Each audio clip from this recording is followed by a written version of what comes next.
Qual é a posição das Sagradas Escrituras acerca da riqueza?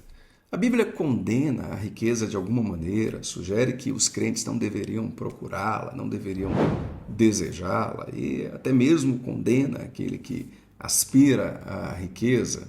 Essa é uma questão super importante, porque, por um lado, tem textos bíblicos onde há fala sobre bênçãos em termos de fortuna, em termos de prosperidade, prosperidade especificamente material. Por outro lado, há textos que sugerem que a riqueza é um prejuízo, e há aquele que é o mais famoso de todos, que é o diálogo entre Jesus e o jovem rico, onde Jesus diz que é mais fácil um camelo passar por um buraco de uma agulha do que um rico entrar no reino dos céus. Este texto vem sendo usado para argumentar que realmente a riqueza é um problema, ela atrapalha, que a Bíblia não fala em nenhuma hipótese de bênçãos materiais. Outras vezes o texto ele é interpretado assim. Tem alguns que dizem, não, mas ali não se tratava de uma agulha de costura, mas sim uma portinhola, né? E que os camelos podiam passar por essa portinhola, essa portinha pequena, e que seria muito mais fácil do que um rico entrar no reino dos céus. Mas acaba dando na mesma, né? Porque essa interpretação também indica que riqueza por si mesma prejudica. O rico teria mais dificuldade do que o pobre para entrar no reino de Deus. Mas será que é isso que o texto diz? A verdade é que não. Antes de qualquer coisa, eu quero explicar que, sim, a riqueza pode ser um problema. Não que ela seja um problema em si mesma. Tá? Ela pode ser.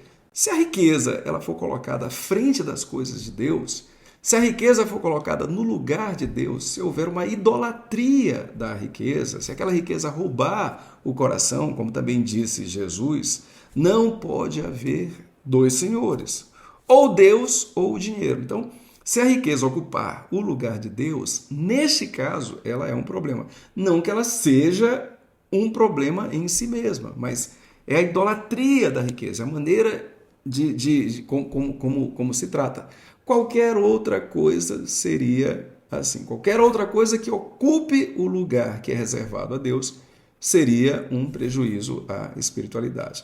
Então, já quero adiantar que não tem nenhum problema ser rico, assim como não tem nenhum problema querer ser rico, assim como não tem nenhum problema pedir a Deus ajuda para se tornar rico. Aliás, a melhor ajuda para isso seria aquela ajuda vinda do alto. O melhor segredo, quem mais pode derramar bênção sobre a tua vida, quem mais pode te dar impulso é o próprio Senhor. Não tem ajuda melhor do que esta. Agora, tá, é o texto, né, onde Jesus diz que é difícil, é mais fácil um camelo passar por um buraco de uma agulha do que um rico entrar no reino dos céus. Bom, para compreender este texto, é interessante saber o seguinte, que tem muitas coisas dos fundamentos da fé que as pessoas desconhecem. Tem muitas coisas dos fundamentos da fé que pessoas que estão na igreja desconhecem. Por isso que elas têm dificuldade para a interpretação. Outra coisa também que é preciso saber é que quando um texto é isolado, isso também se torna uma dificuldade.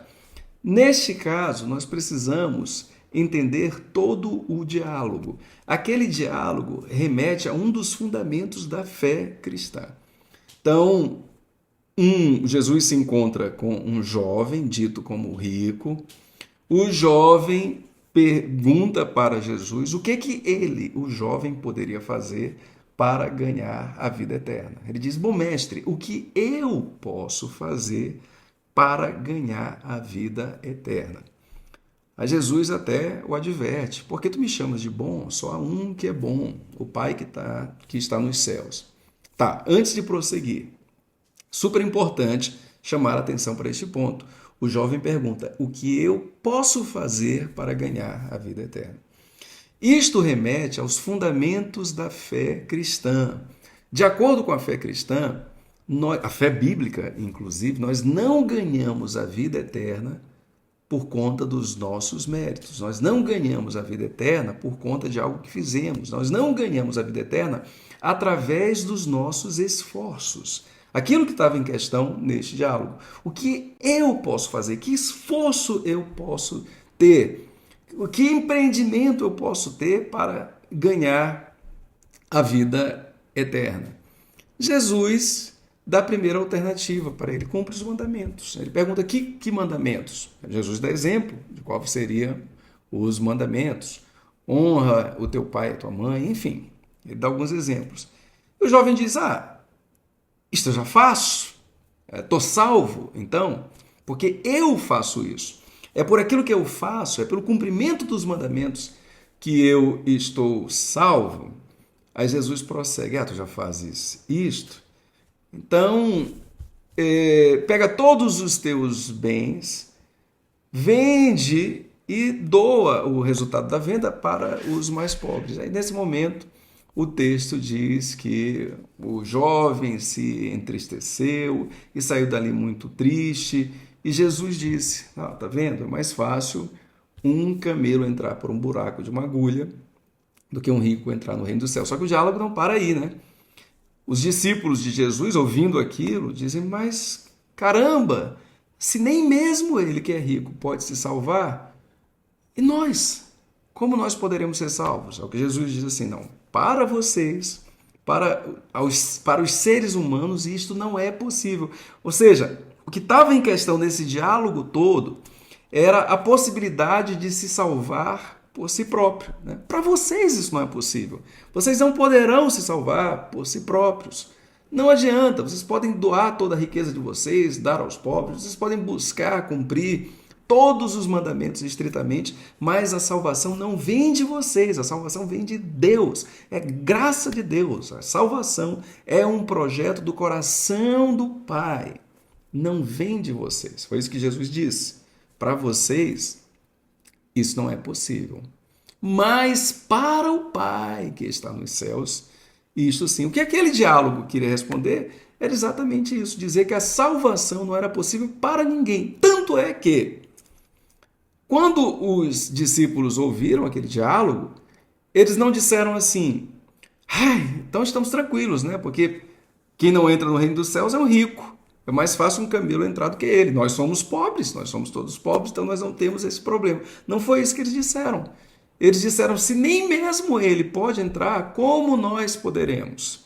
Percebem que não se tratava de condenar a riqueza, mas de se falar sobre o mecanismo da salvação, como é que a salvação acontece. Era esta a questão naquele texto. Foi isso que o diálogo todo tentou resolver. Foi essa pergunta que o jovem fez a Jesus: o que eu posso fazer para me salvar?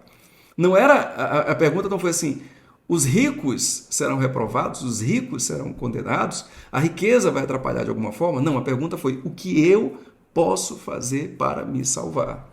Os discípulos, ao ouvirem esse diálogo, e ao ouvirem até mesmo Jesus dizer: doa todos os teus bens para os pobres, eles não ficaram felizes e regozijados. Nós somos pobres, aliás, nós não temos nada, nós não temos bens, nós andamos contigo, então nós estamos salvos, né? Não, o que eles disseram foi: se nem mesmo ele, como nós poderíamos salvar? Se eles disseram isso, é porque eles não entenderam que aquela resposta de Jesus significava que a salvação era mais fácil para os pobres. Não é verdade? Porque se eles tivessem entendido isso, eles estavam celebrando. Que bom que nós somos pobres então, porque assim nós seremos mais facilmente salvos. Não, o que eles disseram foi: se nem mesmo ele, se nem mesmo os ricos podem se salvar, olha, o que está implícito é isso. Se para um rico é mais difícil do que um camelo entrar pelo buraco de uma agulha, então para nós está pior ainda. É assim que eles entenderam aquela resposta. E Jesus disse: realmente para vocês é impossível. Olha só, Jesus não disse: para o rico é impossível. Para vocês é impossível. Para os seres humanos isso é impossível. E isto somente é possível para o Pai. A salvação não vem de vós. É algo que se recebe gratuitamente mediante a fé. Que fé? A fé em Jesus. Todo aquele que confessar a Jesus como seu Senhor e Salvador, este será salvo. É esta a resposta bíblica. Não adianta pegar os bens e doar aos pobres, não adianta cumprir todos os mandamentos, não adianta professar falsamente uma fé na igreja, receber a carteira de uma igreja, não adianta estar abaixo de uma cobertura espiritual. A Bíblia não prescreve absolutamente nada disto, tá? Eu estou falando aqui em termos de salvação, não estou falando daquelas bênçãos que podem transformar a nossa vida numa experiência melhor, que podem inclusive nos dar prosperidade financeira, prosperidade material. Isso é outra história. Aqui eu estou falando de salvação. Era esse o problema deste texto. O que podemos fazer para a salvação? Em termos de salvação, é um dom gratuito que vem de Deus e que nós recebemos por meio da fé. Isto é o que esse texto responde. Agora o texto ficou isolado, né? Pegou-se apenas a parte que interessava alguma orientação teológica. Olha, tá vendo? Ó, é difícil para os ricos. É mais fácil um camelo entrar por um buraco de uma agulha do que um rico entrar no reino dos céus. Se tu és rico, não te preocupes. Não é isso que vai te condenar. Se tu desejas a riqueza, também não te preocupes. Não é isso que vai te condenar de maneira alguma. O que importa é se o Espírito Santo já abriu o teu coração, se tu agora estás disposto a declarar o Senhor Jesus como o teu único Senhor e suficiente Salvador. Esta declaração, repleta de fé, a fé que vem do Espírito, é esta a declaração única e suficiente para a nossa salvação.